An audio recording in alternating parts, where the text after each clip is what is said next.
The acrid smell of burning synthetics filled the air as Cale Mason worked frantically to seal the compound's secondary power grid. Warning sirens blared through Outpost Epsilon, their urgent wail a stark counterpoint to the methodical precision of his hands on the control panel. 3 years as lead settlement engineer had prepared him for system failures, but not for an invasion. Grid secured, he muttered to himself, knowing it was likely too late to matter. The Arcturian forces had breached the colony's main defenses 20 minutes ago. A crash echoed from the corridor outside. Cale tucked his repair tools into his belt and braced himself. He'd heard the stories. The Arcturians were ruthless conquerors, their elite Phantom Corps the most feared warriors in 3-star systems, but he wouldn't run, not anymore. The door to the engineering bay burst open in a shower of sparks and twisted metal. Through the smoke stepped a figure unlike any Cale had seen before. Nearly 7 feet tall, with scaled violet skin that seemed to shimmer beneath the emergency lights, the alien warrior moved with lethal grace. Bright amber eyes narrowed as they fixed on him, the only human remaining in the compound. "Engineer," the alien spoke, her voice surprisingly melodic despite its commanding tone. "You will surrender and provide assistance with this facility's defense systems." Cale straightened, meeting those predatory eyes without flinching. "I'm Cale Mason, lead systems engineer, and you are." The alien tilted her head, the crest of iridescent feathers along her skull rising slightly in what Cale guessed was surprise.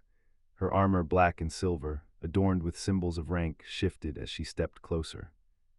"Commander Vexara of the Arcturian Phantom Corps," she replied, studying him curiously. "You show unusual composure for prey." Cale shrugged, hard to stay scared when you've already seen the worst.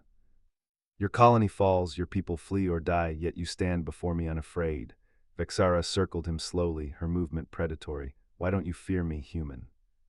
"Fear is a luxury for those who haven't already lost everything," Cale said quietly, memories of Earth's destruction flickering behind his eyes.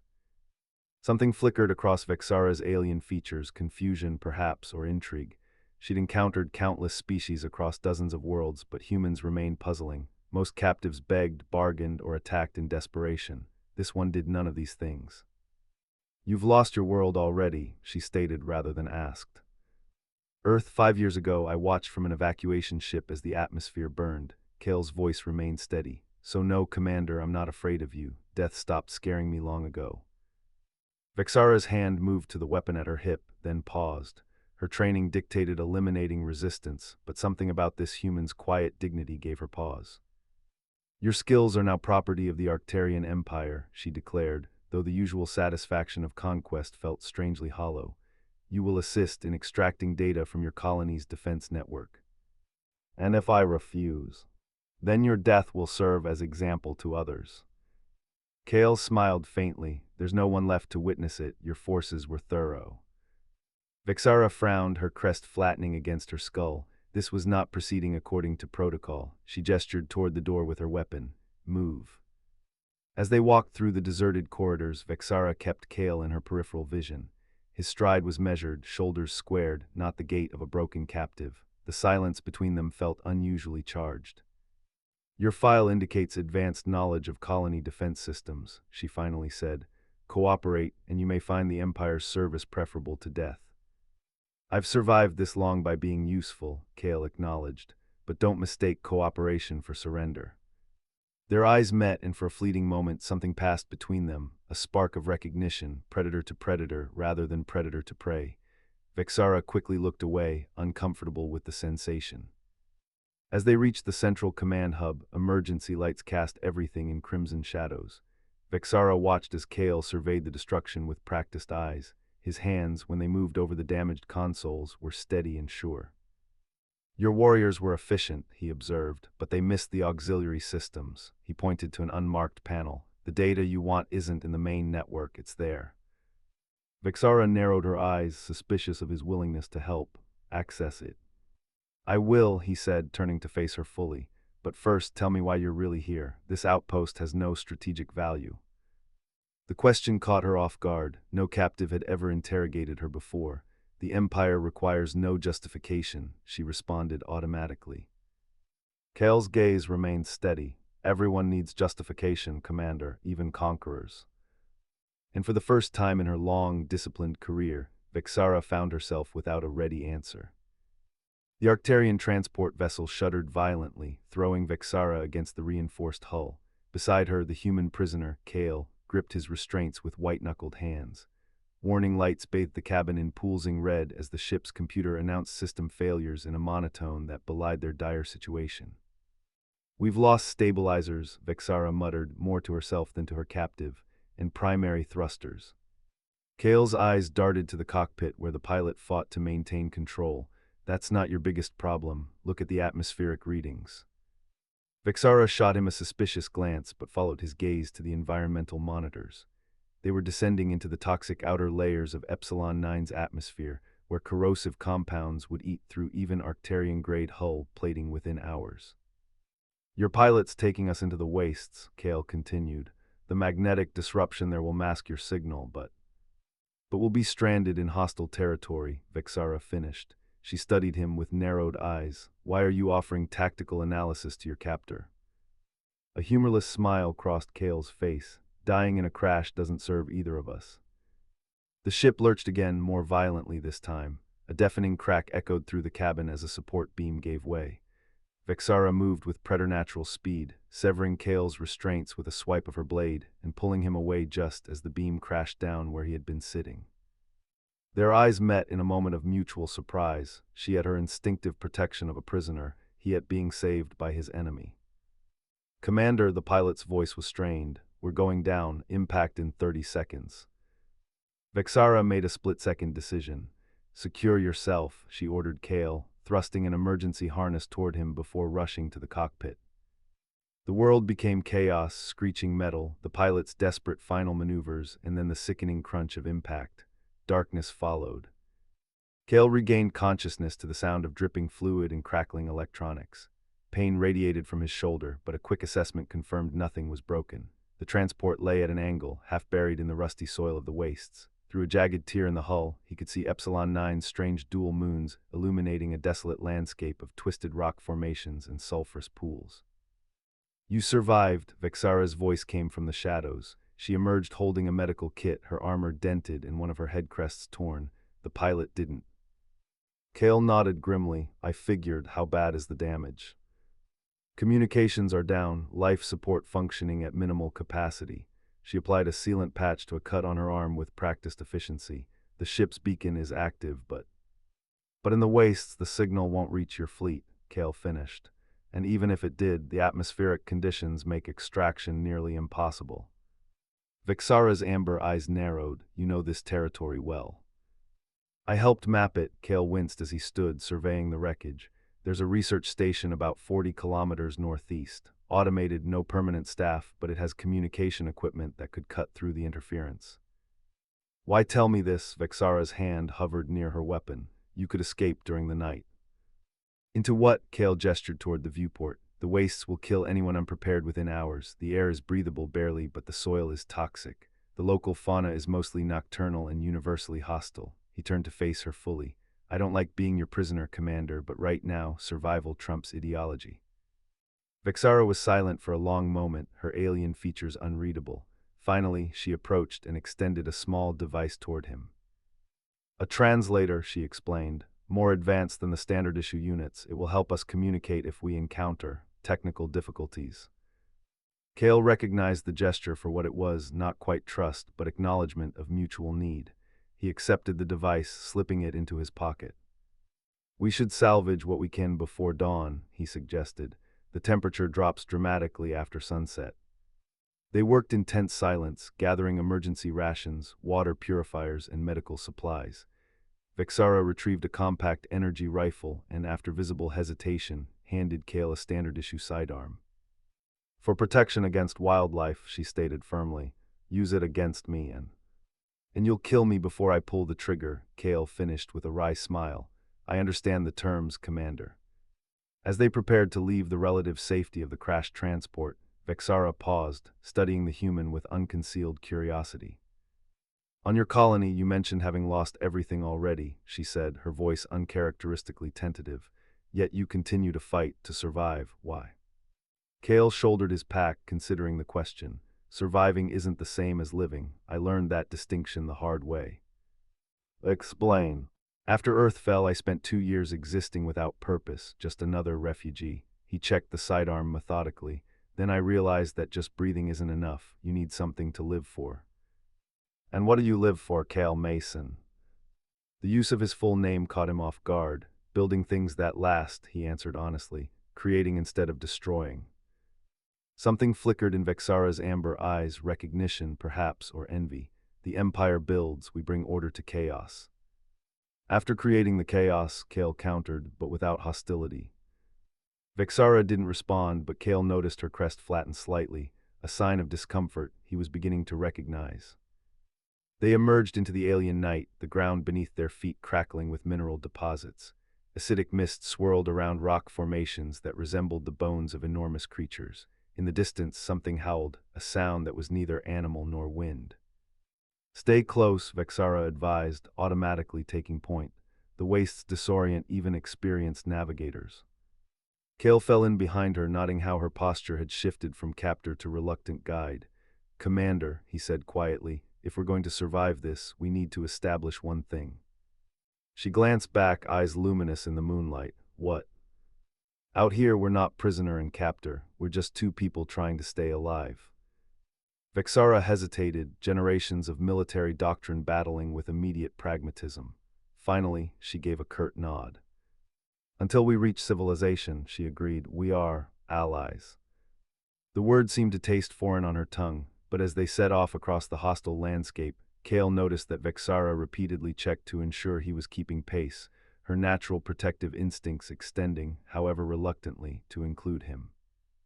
And when his boot slipped on treacherous ground, her hand shot out to steady him, lingering, perhaps, a moment longer than necessary. Dawn broke over the wastes in ribbons of copper and violet, illuminating a landscape even more forbidding by day than it had been under moonlight. Cale and Vexara had taken shelter in a shallow cave after hours of treacherous travel, the acidic mist having grown too thick to navigate safely. Vexara knelt at the cave entrance, her scaled skin catching the early light as she scanned the horizon. 3 days of grueling travel had worn on them both, but the Arcturian commander showed few outward signs of fatigue. Only someone watching closely, as Cale had been, would notice the slight droop of her head crest or the measured conservation of her movements. The research station should be visible from the next ridge, Cale said, offering her a ration pack. Another day's journey, maybe less if the terrain cooperates. Vexara accepted the food with a nod, their fingers brushing briefly. The contact, however fleeting, sent an unexpected warmth through Cale's chest. He quickly attributed it to the shelter's rising temperature. Your knowledge of this territory has proven accurate, she acknowledged, breaking the silence that had settled between them. It was the closest thing to gratitude her warrior culture permitted. I helped design the outposts on this moon. Cale leaned against the cave wall, watching her profile, before your people decided it belonged to them. Vexara's amber eyes flashed. The Arcturian Empire brings stability to chaotic systems. Your scattered colonies fought among themselves before our arrival. Is that the justification they give you? Cale asked, not unkindly. That you're bringing order?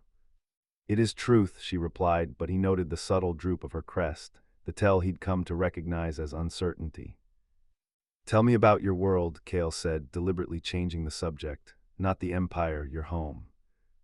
Vexara looked startled by the request, as though no one had ever asked about her origins, rather than her military accomplishments. Arcteria Prime orbits a binary star, she began hesitantly. The outer territories are desert, but the equatorial regions. She paused, searching for words. There are forests of crystal that sing when the twin suns rise, waters so clear you can see to depths of 1,000 meters. Sounds beautiful, Cale said softly. It was. Something shifted in her voice. Much has been sacrificed for the Empire's expansion. The crystal forests were harvested for warship hulls. The clear waters now house military academies. Cale studied her face, seeing not the fearsome warrior but someone mourning something lost. Progress always comes at a cost, he offered. A necessary one, she replied automatically, but without conviction. They fell silent as a distant howl echoed across the wastes. Vexara instinctively shifted closer to Cale, her hand moving to her weapon. Just a vapor, Wolf, he assured her. They sound closer than they are. Vexara didn't move away immediately, and Cale became acutely aware of her proximity, the heat radiating from her alien physiology, the subtle scent like cinnamon and ozone that seemed unique to her species. "Your turn," she said unexpectedly. "Tell me of Earth." The request caught him off guard. Earth, he exhaled slowly. Oceans that covered most of the planet, cities that glittered at night like fallen constellations, forests with trees taller than your transport ships. "You speak of it with love." It was home, Kale met her gaze. Even knowing it was dying resource depletion, climate collapse leaving felt like having a limb severed. Vexara's crest rippled in what he'd come to recognize as empathy. That is why you build colonies, to recreate what was lost. Not recreate, Kale corrected. Learn from, build better. He gestured toward the hostile landscape outside. Even here, we tried to work with the environment, not conquer it. A strange concept to an Arcturian, Vexara mused. We are taught that nature must be dominated, shaped to our will. How's that working out for you so far? Kale gestured toward their shelter with a wry smile. Unexpectedly, Vexara's mouth curved in what might have been the Arcturian equivalent of a smile. The expression transformed her features from intimidating to almost beautiful. You challenge my perceptions, Kale Mason, she admitted. Few would dare. Their eyes held and something electric passed between them. Kale felt his pulse quicken. The moment broke when a distant rumble shook the ground. Vexara was on her feet instantly, body tense. Seismic activity, she questioned. No, Kale rose beside her, concern etched on his face. That's industrial-grade mining equipment, heavy-duty blasting. He met her confused gaze. No one should be mining in the wastes. The toxicity levels make it too dangerous. Raiders, Vexara concluded grimly, taking advantage of the chaos following our attack. They'll have spotted your ship's crash, Kale warned, and they won't distinguish between human and Arcturian when it comes to salvageable technology. Vexara gathered their supplies with efficient movements. We should move, use the ridge for cover. As they prepared to leave their shelter, Vexara paused, examining Kale's injured shoulder with critical eyes. Before he could react, her fingers gently probed the swollen area. You didn't mention this was worsening, she admonished. It's manageable, Kale replied, trying to ignore the tingling sensation her touch produced. Vexara reached into her pack and removed a small device, pressing it against his shoulder. A cooling sensation spread immediately, dulling the pain. Arcturian field medicine, she explained, temporary but effective.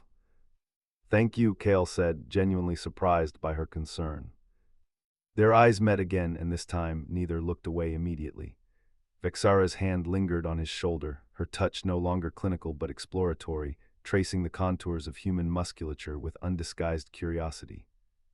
Your species is physically weaker than mine, she observed, but without the usual derision such a statement would carry.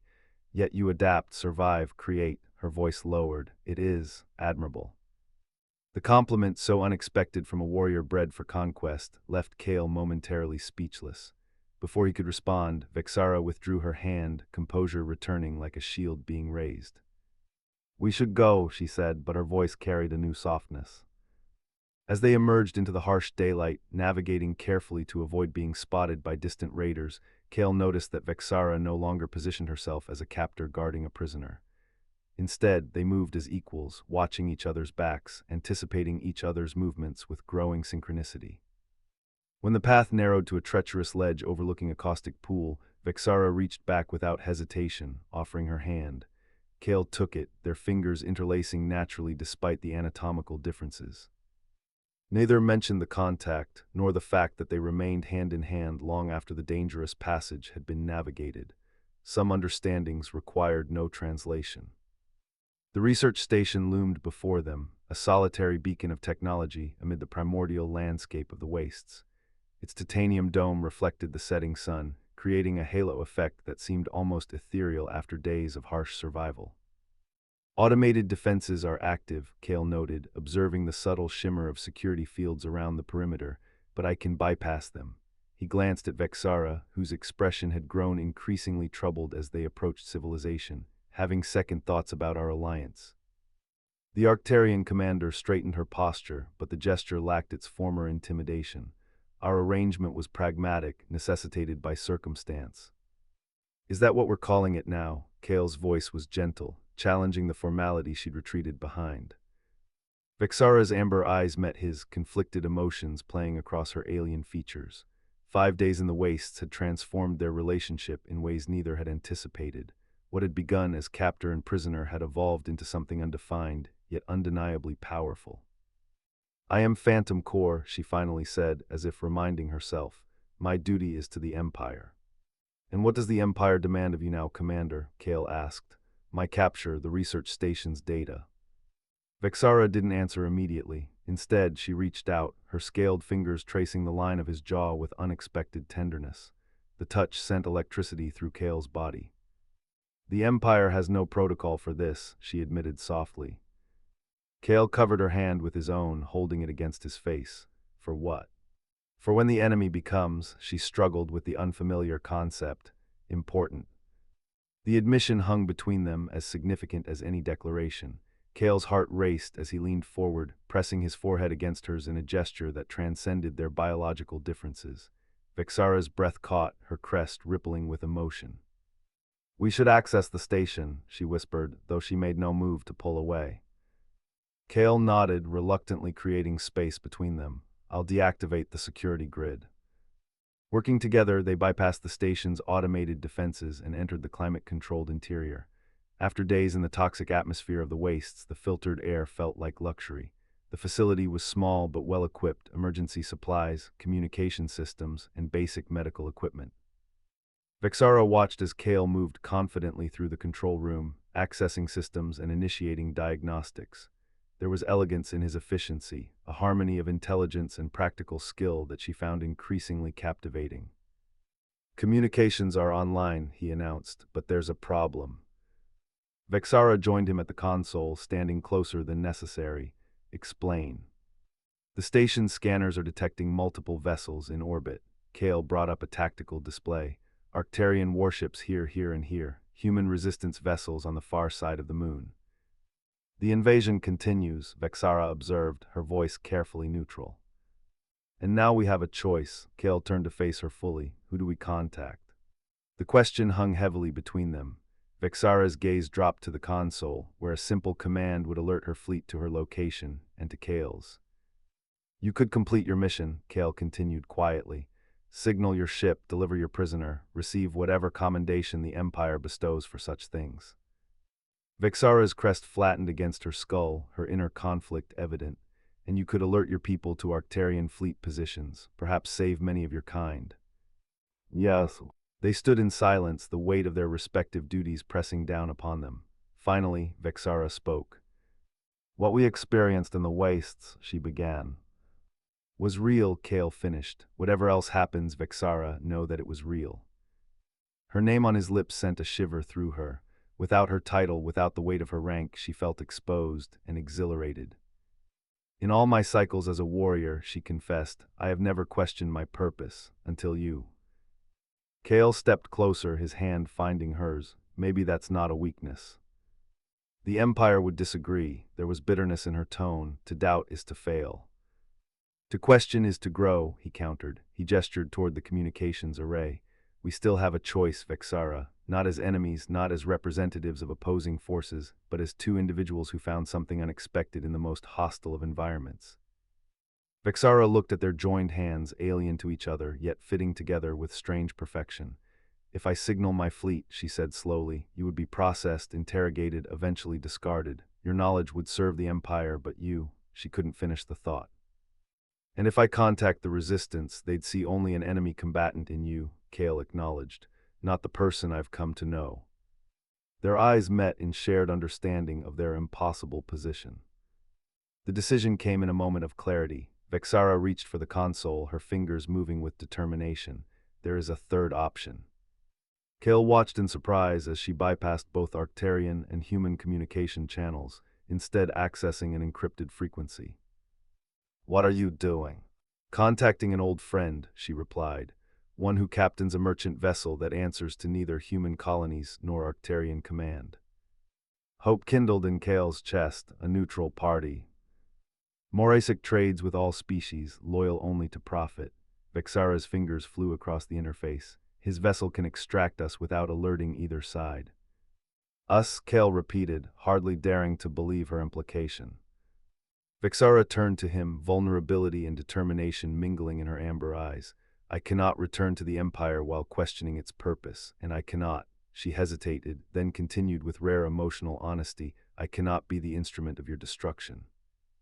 Kale's breath caught at the admission. He stepped forward, closing the distance between them. This time there was no hesitation as his lips found hers in a kiss that bridged worlds of difference. Vexara froze momentarily, the human gesture foreign to her, then responded with instinctive passion. Her arms encircled him, strength carefully restrained as she pulled him closer. The kiss deepened, evolving into something that needed no cultural translation: desire, connection, the recognition of one's soul in another. When they finally parted, both breathless, Vexara pressed her forehead against his in the gesture they'd shared earlier. This path leads away from everything I've known, she whispered. But not everything you could know, Kale replied, his hands cradling her face. Not everything you could become. A soft beep from the console interrupted them. Morasek had responded, agreeing to the extraction. They had 6 hours until his arrival. As night fell over the research station, Kale and Vexara found themselves drawn to each other with an intensity that transcended their differences. In the privacy of the station's small living quarters, exploration became intimacy, curiosity evolved into passion. The barriers between human and Arcturian dissolved in the language of touch that required no translation. Later, lying together in the darkness, Vexara traced patterns on Kale's skin, mapping the geography of his humanity with wonder.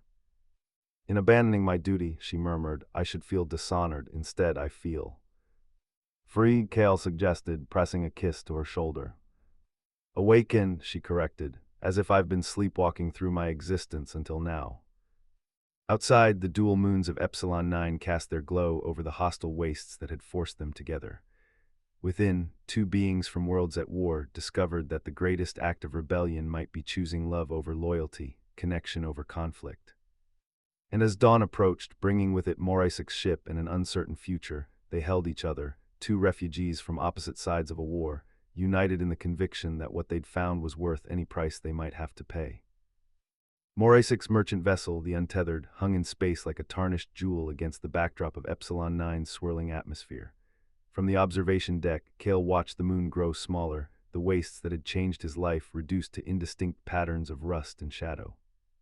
Having regrets, Vexara's voice came from behind him, followed by the warmth of her presence as she joined him at the viewport.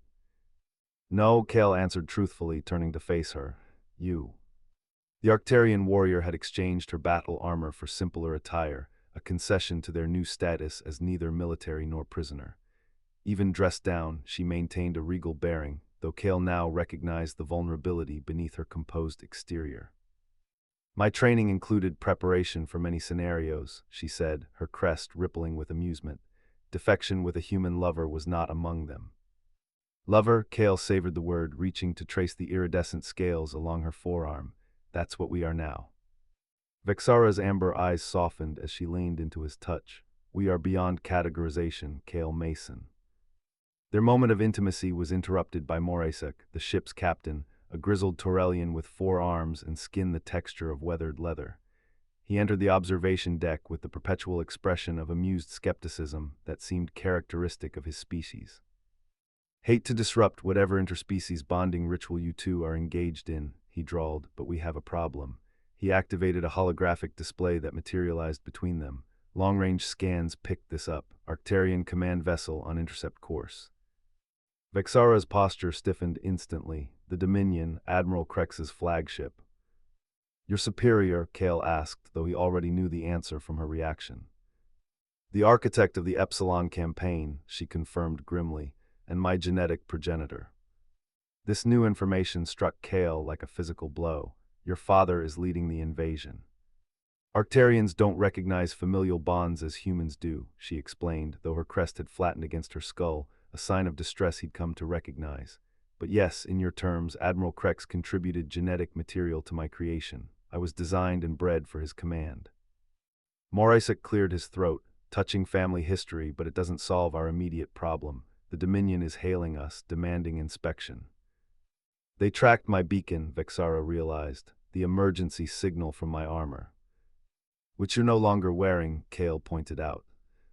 Arcturian military tech contains redundancies, she explained, already moving toward the ship's central corridor. There will be a secondary transmitter. We need to find it and deactivate it. The three of them rushed to the cargo hold where Vexara's salvaged equipment had been stored. With methodical precision, she dismantled each piece, finally locating a thumbnail-sized device embedded in her rank insignia. Clever, Morisek commented, but it's too late to matter, they've locked onto us, tractor beam engaging in 3 minutes. Vexara crushed the beacon beneath her heel, her expression hardening with resolve. The Admiral will not stop with inspection. Once he confirms I'm aboard, he'll execute everyone, including you, Morisek, for aiding a deserter. The captain swore colorfully in 3 languages. So much for neutrality paying well. There's another option, Kale interjected, an idea forming rapidly. The secondary colony, New Haven, it's only a short jump from here. The human outpost, Morisek scoffed. They'll shoot us down the moment they detect Arcturian life signs. Not if we warn them first, Kale insisted. Not if we bring them intelligence about the invasion. Vexara's eyes widened with understanding. The fleet deployments, the attack plans. She met Kale's gaze, comprehension dawning. I could save thousands of your people. At the cost of betraying your own, Kale acknowledged soberly. I'm not asking you to. They are not my people anymore, Vexara interrupted, her voice firm. That choice was made the moment I chose you in the research station. The conviction in her words stirred something profound in Kale's chest. Before he could respond, Morisek's console beeped urgently. Decision time, the captain announced. Tractor beam or desperate escape to a human colony that might kill us anyway. New Haven, Vexara and Kale said simultaneously.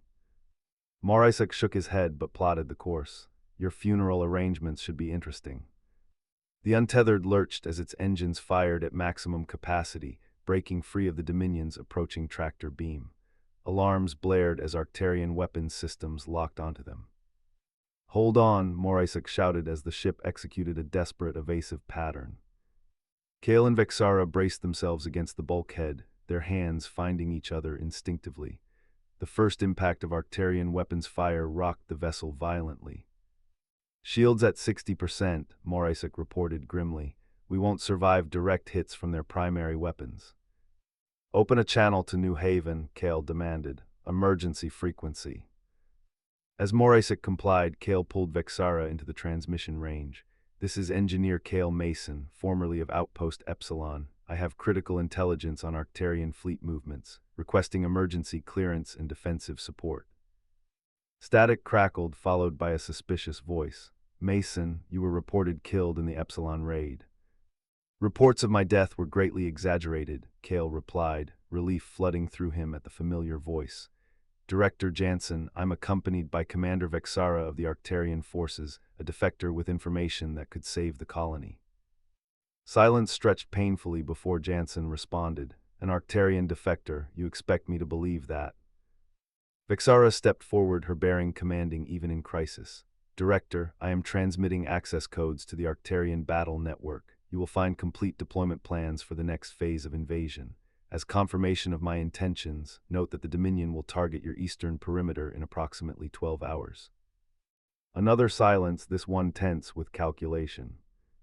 We're being targeted by colony defense systems, Morisek warned, and the Dominion is still on our tail. Director, Kale pleaded, we need an answer now. Defense grid opening Sector 3, Jansen finally replied. One clear shot, Mason, don't make me regret this. Morisek didn't need to be told twice. The Untethered dove toward the colony, accelerating recklessly as Arcturian weapons fire chased them. The ship shuddered beneath the strain, systems failing as they pushed beyond safety parameters. We're losing structural integrity, the captain shouted over the alarms. Prepare for rough landing. The colony's surface rushed up to meet them, defense turrets now firing past them at the pursuing Arcturian vessels. The Untethered skidded across the landing field, screeching metal and sparks accompanying their arrival as emergency systems deployed to prevent catastrophic damage. When the chaos subsided, Kale found himself still clutching Vexara's hand. They exchanged a look of shared disbelief. They had survived. Outside, armed colony security personnel surrounded the ship, weapons trained on the exit ramp. Kale felt Vexara tense beside him as the hatch opened. Stay behind me, he murmured, but she shook her head. We face this as equals, she insisted. Together, they walked down the ramp into the harsh lights of the colony's defensive perimeter. Director Jansen stood at the forefront, flanked by security officers whose fingers rested nervously on their triggers. "That's far enough," Jansen called, studying Vexara with undisguised suspicion. "Mason, I always knew you were eccentric, but bringing an Arcturian commander to our doorstep exceeds even your reputation for unpredictability." "She saved my life," Kale replied simply, "and now she's here to save yours." "The Admiral will not stop with one colony," Vexara added, her voice carrying across the tense standoff. "The campaign targets all human settlements in this sector, but with the intelligence I've provided, you can coordinate an effective defense." Jansen scrutinized her for a long moment, and why would an Arcturian commander betray her own kind? Vexara's gaze shifted briefly to Kale before